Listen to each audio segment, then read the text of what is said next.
My mother-in-law told me something surprising. She said, "We're going to live together now.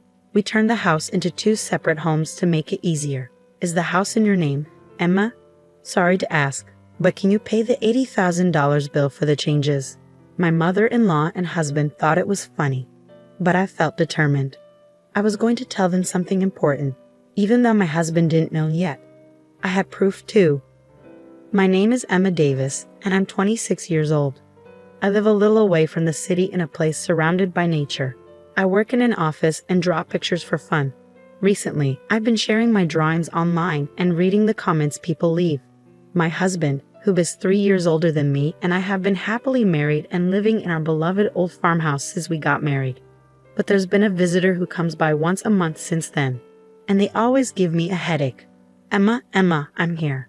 Please open up quickly." I hurried to the front door when I heard the insistent banging. "Ah, it's my mother-in-law. I'll open it right away," I said, even though there's a doorbell right next to the door. I tried to smile as I opened the sliding door. There are so many bugs around here. It's so annoying. Is George still at work? Poor thing, even on Saturday. Oh, I brought some of his favorite food. I saw a tired-looking woman holding a big bag waiting at the door. As she chattered on, I tried to keep up my fake smile. This visitor, who comes once a month, is none other than my husband's mother, my mother-in-law. Since my husband is an only child, she feels it's her duty to look after him even after we got married. She even gives me tips on how to manage the house.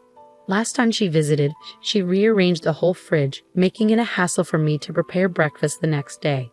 I remember my husband telling me before we got married, if my parents ever need care, we'll live together. I hope you understand. I'm disappointed at the thought of leaving our lovely old house when the time comes, but I've accepted it. What bothers me more is the idea of living with my mother-in-law all the time. I feel sorry for my husband, as it's not something I'm looking forward to. Fast forward 2 years into our married life in the farmhouse. My husband told me that his father slipped on the stairs at home and broke his leg. They'll need our help from now on. Let's live together, just like we talked about before we got married. Yes, I'm worried too. So I think it's a good idea. Can I still do my drawings? I was concerned about my father-in-law's health, so I agreed to move in with them without hesitation. But I was worried that taking care of my in-laws and doing housework might leave me with no time for my drawing hobby. Whether he knew about my worries or not, my husband just said, "I want you to focus on the house," and left for his office. Left alone in my room, I felt like I was giving up on my husband. As I looked through my drawings, I started sorting out my feelings. Just when I had decided to live with them, something unexpected happened. While I was at work, I suddenly felt numbness in my hands and feet and got really dizzy. I collapsed. Thankfully, a colleague called an ambulance, and although I wasn't in danger, it turned out I had had a stroke at a young age after a medical checkup. Even though I had been warned about high blood pressure during health checkups before, I regretted not taking it seriously and going to the hospital. From the time I found out about the illness to being hospitalized, including tests, surgery, and recovery, it took about 2 months. It all happened so quickly, and I realized my husband showed very little concern for me. After being diagnosed with a stroke at a young age, I called my husband with trembling hands. But all I heard was disappointment in his voice, saying, "So living together will have to wait, huh?" I couldn't believe he was more worried about living arrangements than my health. Luckily, my father-in-law was still in the hospital with a fracture, so I didn't have to worry about taking care of him. This allowed me to focus on my treatment, which was a silver lining. Plus, since we didn't have kids, that wasn't an added concern. Suddenly, I thought of my mother-in-law, always talking about wanting to see her grandchild soon. But I pushed that thought away and grabbed my sketchbook. Lately, I had been too busy with preparations to live with my in-laws and undergoing tests since my stroke to indulge in my favorite pastime of drawing. I knew once I moved in with them, I'd have even less time for it. I decided to view my time in the hospital as a gift of freedom from God and resolved to enjoy my hobby to the fullest. Once this period was over, I promised myself to give my best to my husband and in-laws, whether it was doing chores or anything else. The 2-month hospital stay flew by, and finally it was time to leave. My husband casually asked if he should pick me up, but I wanted some time alone, so I declined, feeling a bit guilty. As I rode the bus, I looked out the window and saw the familiar scenery. I realized I was already near home. The sunlight shining on the lush green leaves was breathtaking, and I felt a mix of emotions, thinking goodbye to this beautiful natural setting. Since my in-laws' house is closer to the city, my life is going to change a lot from now on. Feeling a bit sad, I stepped off the bus at the familiar stop. As I walked towards what was supposed to be my beloved old home, I suddenly froze in astonishment. Instead of the familiar private house I knew so well, there stood a completely unfamiliar house that I had never seen before. After being in a hospital for about 2 months, I double-checked the surrounding buildings and the path I took, wondering if I had somehow gotten the location wrong. But it was no mistake. There was no point in wandering around, so I timidly pressed the intercom of the unfamiliar house. A voice I knew well, undoubtedly my husband's, responded with a simple yes. Still feeling confused, I quietly said, "It's Michelle," into the intercom. The front door creaked open and my husband, dressed casually, appeared. "Ah, welcome home. You're back earlier than I expected." "I had the day off today. I could have picked you up," George said. "George, what happened to our house? Why has it changed so much?" I interrupted him, feeling disbelief, noticing his relaxed demeanor, perhaps indicating he had just woken up with his messy hair.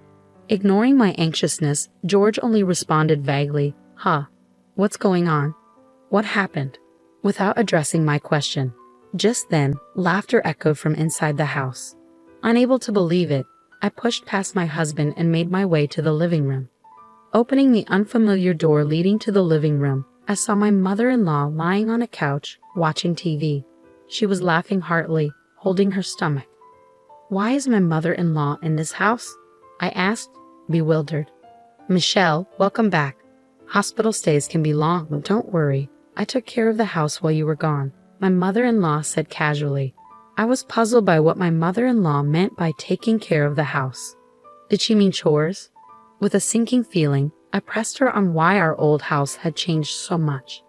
Without any hint of remorse, she replied, "Well, since we're all going to live together, I thought it would be more comfortable to remodel it into a duplex."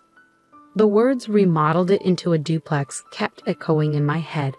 My mother-in-law had always been one to meddle in our lives, but I never imagined she would renovate our house without asking. And weren't we supposed to move into my in-laws' house, closer to the city center? Every time she visited our old house, she complained about the bugs and the walk from the station. So why all the changes now? "Oh, and if something else important I have to tell you," my mother-in-law said, switching off the TV with a grin. "The remodeling costs a bit. I believe the title to this house is under your name, Michelle. I'm sorry, but could you handle the payment?" My mother-in-law chuckled, devoid of any hint of apology. "Ah, it's $80,000, she said, her smile growing wider. "That's the cost of remodeling, and the title to this house comes with it, Michelle. $80,000. Her unexpected words hit me like a punch to the head, and my legs started shaking. I couldn't even find the words to respond. As I stared at my mother-in-law, stunned and laughing without a care, my husband appeared at the entrance and slipped into the living room. Seeing him, I instinctively moved towards him, holding on to a faint hope that he would support me. I repeated to my husband exactly what my mother-in-law had said, desperately awaiting his reaction, but all I got from him was a cold reply. "Well, that sounds about right. You'll handle it, won't you?" That's just who he is. When I had a stroke, he cared more about our living arrangements than my health. He's the kind of man who listens to his mother's every word, no matter how absurd. A man who always believes his mother is right. My discomfort and dissatisfaction towards my husband reached a boiling point. Once it overflowed, I was done. With all my heart, I decided I would leave this family behind. "I understand now, George. I'm going to divorce you and your mother, Cecilia. And no, Cecilia, you can handle the renovation costs on your home."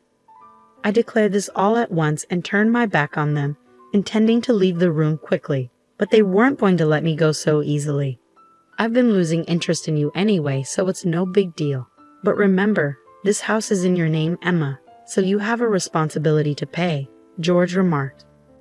"That's right, feel free to leave, but please settle your dues first," added Cecilia. I was astonished by their selfishness. I couldn't help but sigh. I was sure if I turned around, I'd see their smug faces grinning in victory, but I refused to look back. I stood tall and replied, "You keep saying the house is in my name, George, but did you forget that ownership has been transferred to you?" I revealed the truth, but they only laughed, thinking I was lying to avoid paying. That's when I brought up how George had asked me to change the property's ownership when we got married, as he didn't want the house to be in his wife's name for appearance's sake. Since I didn't particularly care about the property title, I had immediately transferred it to his name. Upon hearing this, their laughter abruptly stopped, and I could feel their panic gradually setting in. "I don't recall saying such a thing." "There's no proof anyway," George retorted. Anticipating this response, I turned back to face them, walked past them, and opened a drawer in a shelf from our old house. "Let's see, it should be somewhere around. Ah, here it is. This is the proof," I said, taking out a document that listed the property and house ownership and showed it to them. When I pointed to the part that showed the ownership was in George's name, his face went pale. "That's fraud. I never thought you'd actually do it, and I definitely can't pay such a huge sum of $80,000. George exclaimed. I was disgusted by my husband's reaction. He started yelling as soon as he realized the payment obligation was on him. "Since a decent conversation seems impossible, let's communicate through lawyers from now on. Cecilia, your son seems to be in quite a pickle, so please take good care of him from now on," I stated calmly beside my loud husband. I smiled at my mother-in-law, who stood dazed, and finally turned my back on them, leaving their home for good. After that, my husband called several times, but I chose to ignore him entirely, opting instead to communicate formally through a lawyer, given our strained relationship and the issues with my mother-in-law. The divorce was settled without any problems. Regarding my husband's accusation that changing the property's ownership was fraud, it was determined that it was a mutual decision made when we got married 2 years ago. My lawyer reassured me with a smile that this was neither fraud nor anything illegal. With that, all the uncertainty inside me disappeared completely. It turned out that I was supposed to foot the bill for renovating the house as soon as I got discharged from a hospital.